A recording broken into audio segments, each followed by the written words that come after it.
Hello, I just thought you might like to have a video of me removing the immobiliser from my 1996 Land Rover 300 TDI. So it came with an aftermarket immobiliser such as this, and I have just completed the deinstall of that immobiliser.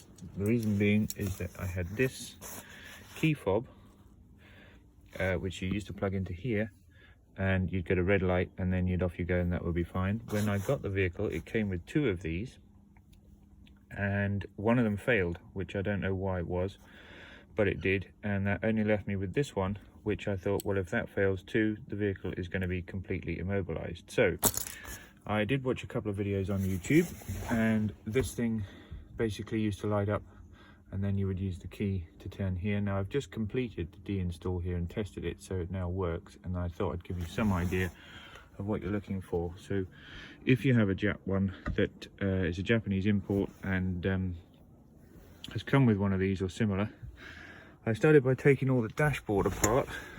Basically got to find the wiring that went through, to find tracing the wiring from here, and there's a cable that came out the back here. I haven't removed any of the wiring yet, and basically followed this cable all the way through, and cunningly it ended up, I traced it through here. I thought it might be in the back here where the standard Land Rover one is, but it isn't.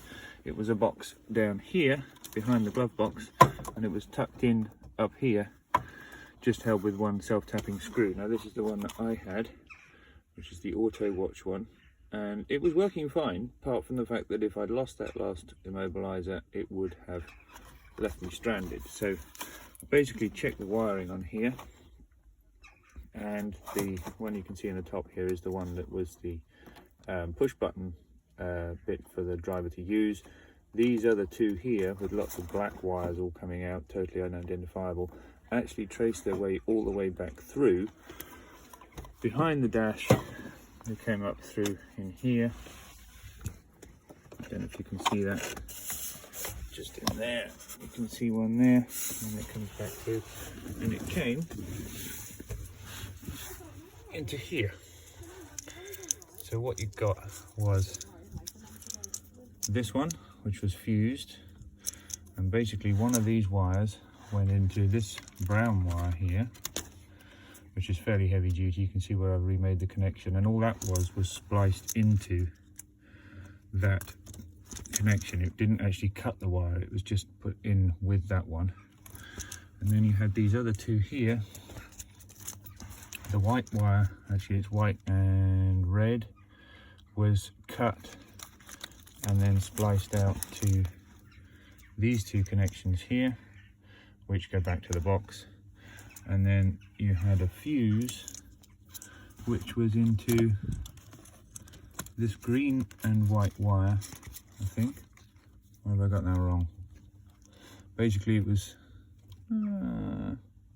yeah, spliced in those two in that one, in that one, that one in that one, and then the fuse which was spliced into this white wire. I think that's right.